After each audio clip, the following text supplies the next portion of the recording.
आज ही से जीवन के हर पल का आनंद उठा लो। आज ही से मन की एक नई शांति पालो। समय आ गया बदलने का, समय आ गया कुछ करने का। अब उठा लो आनंद प्रतिदिन के जीवन का। तैयारी सदा आशीषें पाने से पहले आती हैं। सदा और तैयारी, कई बार जब आप मसीह से कहते हैं तैयार हो जाओ, वे सोचते हैं कि उन्हें बाइबल कॉलेज जाना है। देखिए, ये आंशिक हो सकता है और ये तो अच्छी शिक्षा संबंधी तैयारी है, मगर शायद आप बाइबल कॉलेज नहीं जा सकते। परमेश्वर आपके दैनिक जीवन के बीच में ही आपको तैयार करेगा। आपके सोमवार, मंगलवार, बुधवार, गुरुवार, शुक्रवार और शनिवार के कार्यक्रम में वो आपको पवित्र आत्मा के स्कूल के माध्यम से भेज देगा। प्रभु आपको सिखा देगा कि किस प्रकार असुंदर से प्रेम करना चाहिए। प्रभु आपको हर तरह के लोगों से निभाना सिखा देगा, उन्हें आपके पास भेजकर, जो कि आपका दिमाग चाट जाएंगे। आपको भागने का रास्ता नहीं मिलेगा और उनसे हट जाने से लाभ नहीं होगा, क्योंकि जिस घर में आप जाएंगे वहां आपको दो और मिलेंगे। हमारी समझ में नहीं आता कि प्रभु किस तरह हमें एक दूसरे पर इस्तेमाल करता है। बालू कागज, ओ ये तो मुझे खरोच रहा है, आप कहते हैं। बिल्कुल ठीक कहते हैं, वे आपको खरोच रहे हैं और वे कुछ खुरदरेपन को घिस कर हटा रहे हैं, जिसकी कोशिश परमेश्वर बहुत दिनों से कर रहा था। वे हमें पॉलिश कर रहे हैं, क्योंकि हम रूखे हीरे हैं। आमीन। जब हमारा बर्ताव सनकी सा हो जाता है तो देखिए, ये असल में वे नहीं, हम ही लोग हैं। ये हमारे भीतर की वस्तु है।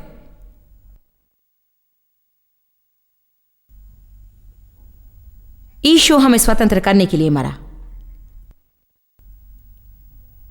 मैं उस मोड़ पर पहुंचना चाहती हूं जहां मैं सदा सबके साथ चैन में रहूंगी और लोगों के साथ निभाने के लिए मूर्खता के खेल ना खेलने पड़े। आमीन।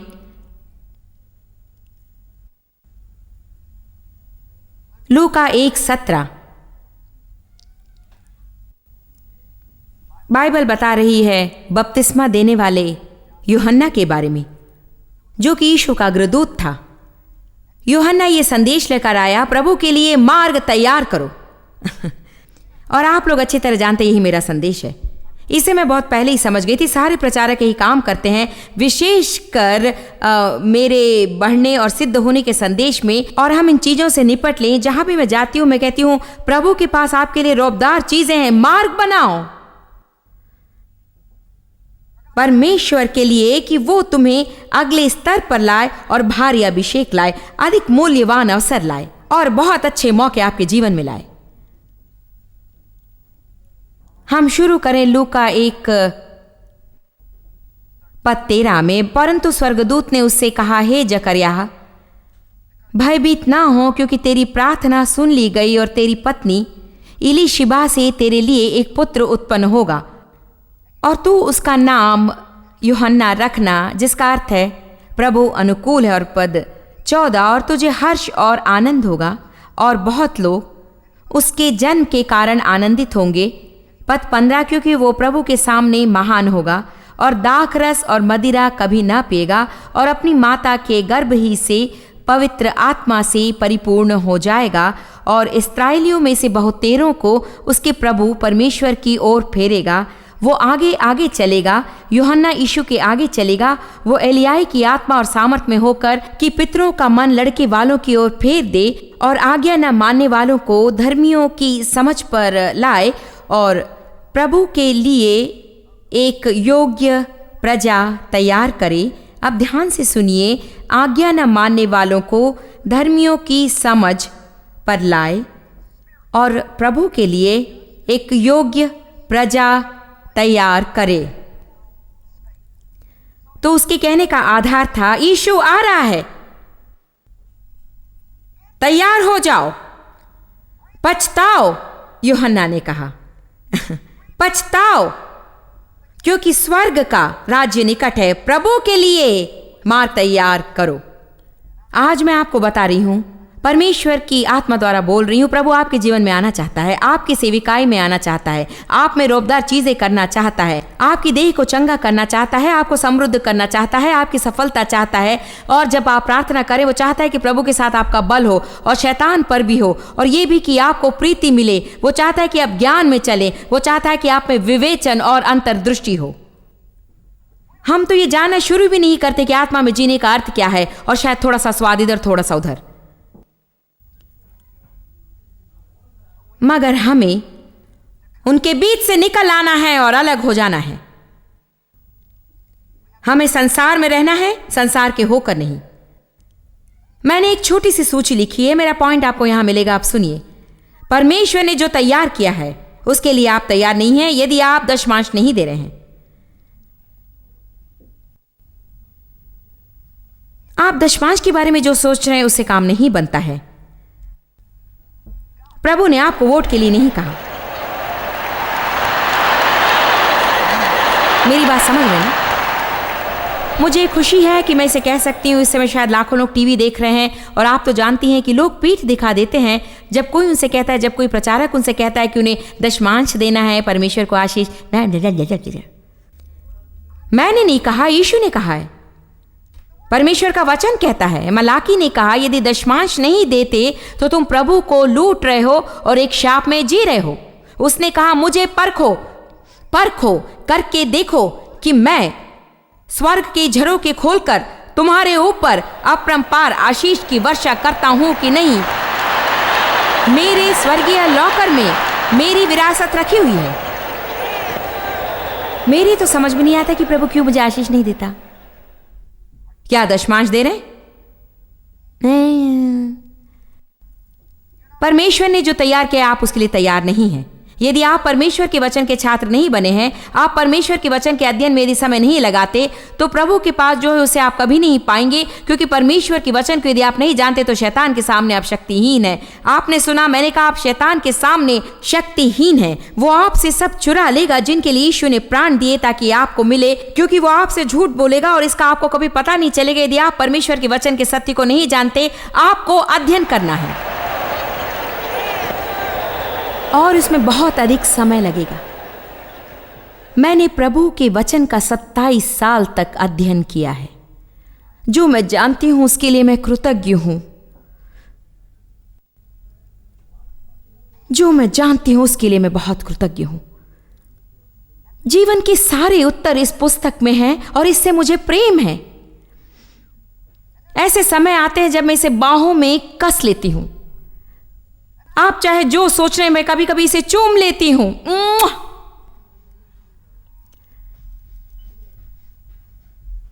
आपको वचन से प्रेम होना चाहिए क्योंकि वचन यीशु है। यूहन्ना 1 कहता है, वचन शरीर बन गया और हमारे साथ रहा।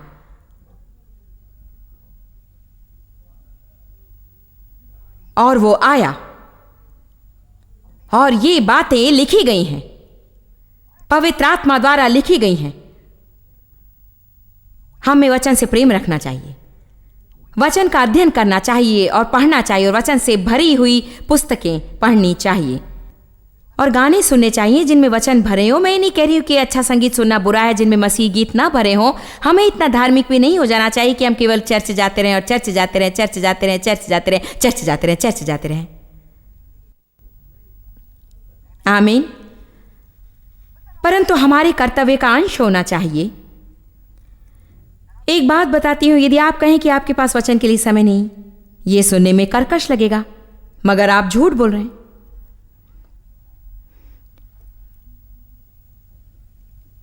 यदि आप कहें कि देने को कुछ नहीं है आपके पास, आप झूठ बोल रहे हैं। मुझे परवाह नहीं कि आपको बिस्तर से चद्दर हटाना पड़े या आपके पर्स से एक बॉल पॉइंट निकालना पड़ा। एक दिन एक महिला ने अपने जूते अंजलि पेटी में रख दिए। मुझे तो फिट नहीं हुए, मगर मैं उसकी इज्जत करती हूं क्योंकि इतना मौलिक होना मुझे अच्छी तरह से याद है। डेव और मैं सदा दशमांश देते रहे, परंतु उसके बाद अन्य चढ़ावों के बारे में सीख लिया, मगर हमारे पास कुछ अधिक नहीं था। ऐसे समय भी आते थे जबकि यदि हमने अधिक दे दिया तो अपने बिल चुका नहीं पाते, मगर कुछ तो दे ही देते। और प्रभु इसका मान कर दबाव डालो। लहू के विषय वाली महिला ने दबाव डाला और वो अपने आप से बोलती रही। तुम अपने से क्या बोल रहे हो, हम इसके बारे में कल भी बात करेंगे। अपने से बात करने की बात है। प्रभु ने जो तैयार किया है उसके लिए आप तैयार नहीं हैं यदि आप प्रभुता के विरुद्ध हैं।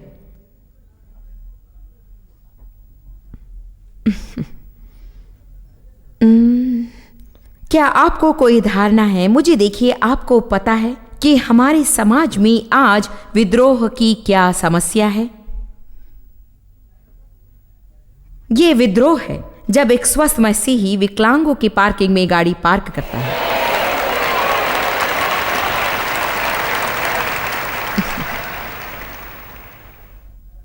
विशेषकर चर्च में।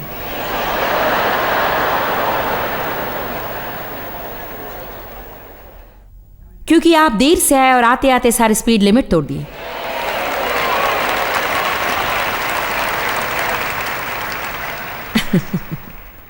खैर, प्रभु ने जो आपके लिए तैयार किया है उसके लिए आप तैयार नहीं है यदि अब भी आप नकारात्मक चीजें बोल रहे हैं। यदि आप बुरी रिपोर्ट और दुख की रिपोर्ट ही दे सकते हैं तो जाइए 1 कुरिन्थियों अध्याय 3:3 पर। इस समय कोई मनुष्य मेरी आवाज नहीं सुन रहा है कि परमेश्वर आपके जीवन को और ऊंचाई पर ले जाने के लिए आपके साथ नहीं निपट रहा है। आप में से अधिकांश मुझे बता सकते हैं कि प्रभु इस समय आपसे किस बात में निपट रहा है। कभी प्रभु मेरे साथ अधीरता के बारे में निपटता है, कभी वो भय के बारे में निपटता है, कभी असुरक्षा के बारे में, कभी विश्वास और कभी वचन की स्वीकृति के बारे में, कभी लोगों के भीतर की शक्ति। मगर प्रभु सदा मुझसे निपटता है किसी चीज के बारे में। पवित्र आत्मा आपके जीवन में गड़बड़ करना नहीं छोड़ेगा।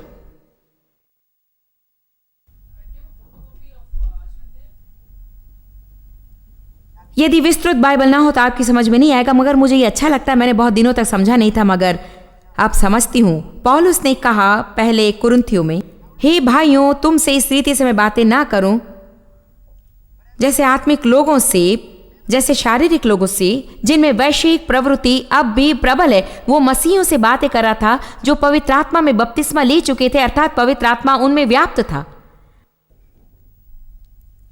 वे भविष्यवाणी कर रहे थे, भाषाओं में बोल रहे थे,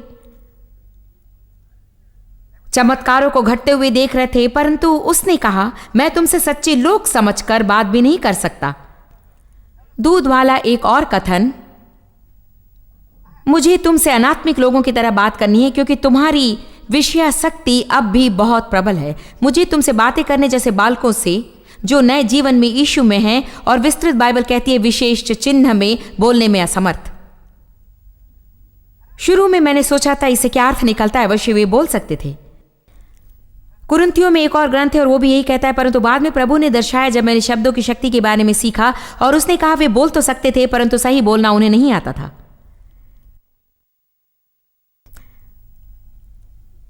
हमारे शब्द शक्ति के धारक हैं। जीवन और मरण की शक्ति जीभ में है और जो इसमें लिप्त होंगे वे जीवन और मरण के लिए उसके फल को खाएंगे। जब हम लोगों के बारे में नकारात्मक चीजें कहते हैं तो आपके विचार से हम क्या करते हैं? हम अपने जीवन में विष घोलते हैं और आश्चर्य होता है कि शैतान पर हमारा प्रभाव क्यों नहीं पड़ता। हम अच्छा संदेश सुन सकते हैं मुंह पर हर हफ्ते, इससे हमें चोट नहीं लगेगी, क्योंकि यदि कोई ऐसी वस्तु है जो हमें सदा कष्ट में घसीटेगी तो वो यहीं पर है। आपको समस्या के 4 क्षेत्र बताऊंगी, मन, मुंह, मनोभाव और मनोदशाएं। मैं उसके बारे में सोचती हूं, मेरा नया अनुक्रम मन, मुंह, मनोभाव और मनोदशाएं। इसका प्रचार मैंने 20 साल पहले किया, किंतु मुझे फिर से करना है। अभी तक बोलना नहीं आता। नकारात्मक, गप्पी, निंदक, सदा आपके मन और मुंह दूसरे के धंधे पर हैं।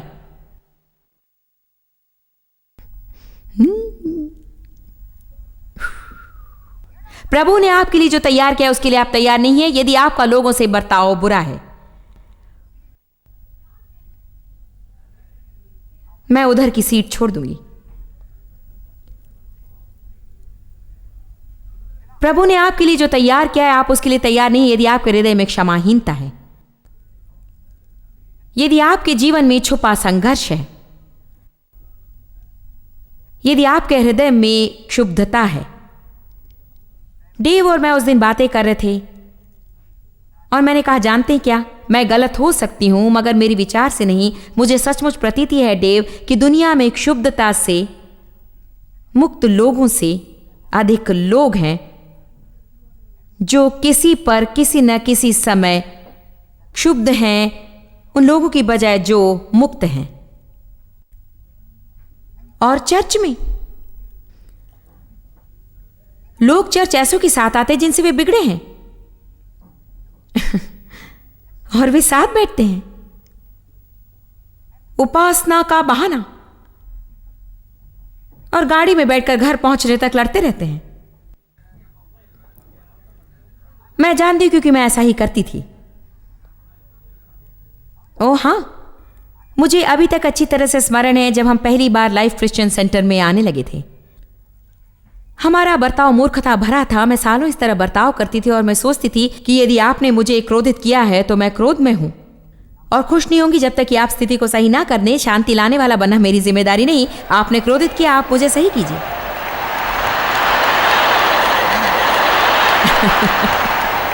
आपने क्रोधित किया, आप मुझे खुश कीजिए। हम लोग चर्च पहुंचने तक लड़ते और बहस करते, कुछ घटित होता, हम कुछ खो देते, देर हो जाती, हम उन्हें दोष देते और वे मुझे, फिर झगड़ा शुरू हो जाता।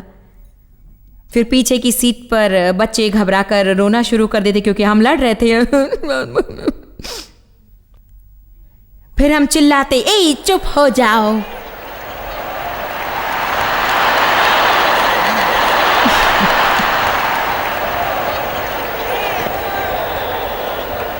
मगर ऐसे भी लोग थे जिन्होंने पार्किंग में मदद की, क्योंकि ये सन 70 में पवित्र आत्मा की सच्ची बरखा के अंतर्गत था और बहुत से लोग आ रहे थे। वहां लोगों ने गाड़ियों को निर्देशन दिया था कि कहाँ पार्क करना है।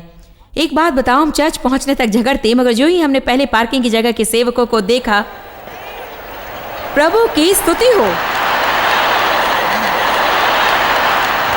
प्रभु को महिमा, धन्यवाद यीशु, हालेलुया, आमीन आमीन, प्रभु की स्तुति हो, महिमा। और डेव और जॉयस, आप कैसे हैं आज? ओ प्रभु की स्तुति हो, यही है चमत्कार पूर्ण बच निकलने का मार्ग, प्रभु की स्तुति हो। फिर हम जाकर बैठ जाते और हमारी सीटें वहां हैं जहां आज आप बैठे हैं।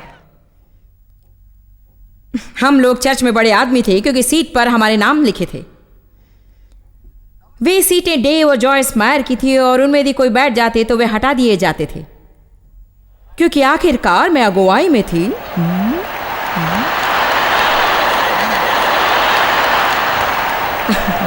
परंतु परमेश्वर की आंखों में मैं अब भी बालू पेटी थी। मैं अगुवाई में नहीं थी क्योंकि मुझे अब भी बोलना नहीं आता था, मुझे प्रभुता के सामने झुकना नहीं आता था। मेरी मनोदशा बुरी थी, मुझ में एक क्षमाहीनता थी।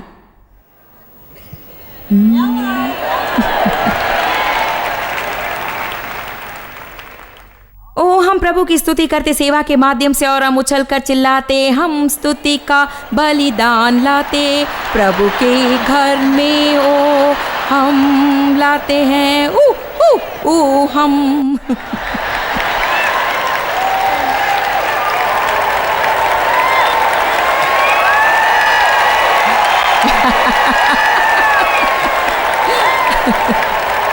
मुझे याद है एक दिन जब मुझे ये प्रकाशन मिलने लगा था कि ये मूर्खता है।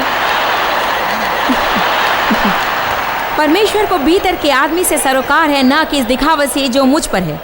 हम कब समझेंगे कि एक दूसरे को प्रभावित करने से प्रभु प्रसन्न नहीं होता? उसका संबंध है हमारे भीतरी जीवन से।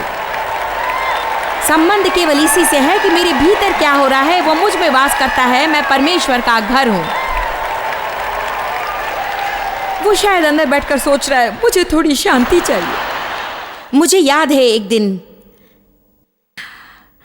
हम गीत गा रहे थे और मैं सोच रही थी, यदि वो सोचे कि मैं उनके लिए खाने के लिए कुछ भी बना रही हूं तो उनके कुछ गलत विचार हैं। जहां तक मेरी बात है श्रीमान डेव, तो भूखे रह सकते हैं। तारीफ की कुर्बानी हम लाते हैं। हो हो।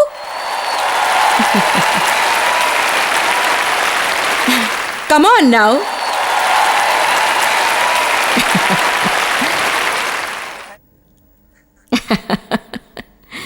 मैं आपको बताऊं, जब परमेश्वर ने मुझसे कहना शुरू किया, अपना भीतरी जीवन मुझे समर्पित कर, वो तुम्हारे विचार हैं, वो तुम्हारा छिपा हुआ स्वभाव है। जैसे तुम चाहती थी कि देव तुमसे कहे, वैसे उनके ना कहने के कारण तुम दुख महसूस ना करो, या आपके अनुसार उन्होंने आपकी मदद ना की हो, या वो गोल्फ खेलना चाहते हैं और आप नहीं चाहते कि वो खेलें, तो दुख महसूस ना करो। दुखी मत हो, ये सही नहीं है, ये सही नहीं है। आप जानते हैं केवल परमेश्वर इसे सही कर सकते हैं, केवल वही इसे सही बना सकते हैं।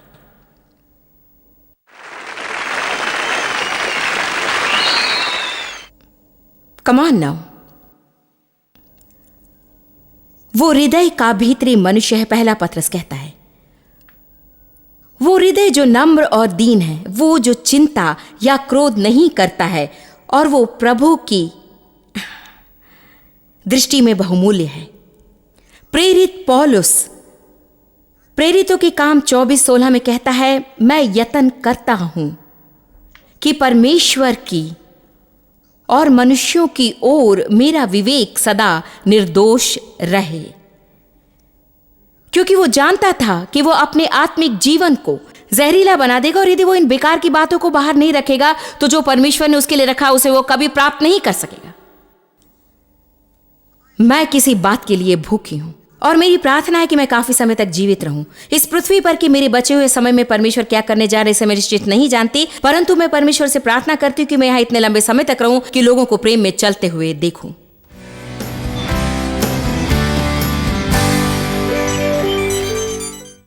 हम आपको प्रोत्साहित करना चाहते हैं कि आपके भविष्य में भली बातें हैं। आपको शायद अपना भूतकाल और शायद वर्तमान अच्छा नहीं लगता हो, लेकिन मेरा विश्वास है कि आपका भविष्य अच्छा हो सकता है, भविष्य अच्छा होगा, प्रभु द्वारा पहले ही से निश्चित किया गया। लेकिन इसका ये मतलब नहीं क्योंकि प्रभु ने निश्चित किया है ये अपने आप हो जाएगा, आपको उसका साथ देना होगा। आपको एक काम करना है कि जो चीज़ें नहीं है उन्हें ऐसा महसूस करें जैसे कि वे हैं, अर्थात अपने बारे में वैसी बातें कहें जो प्रभु के वचन आपके बारे में कहते हैं। मैं आपको प्रोत्साहित करती हूँ कि आप अपने बारे में, बच्चों के बारे में, विवाह, धन और भविष्य के बारे में सकारात्मक बातें कीजिए। आप ऐसा कीजिए और मुझे विश्वास है कि आप अच्छे बदलाव देखेंगे। प्रभु आशीष दे।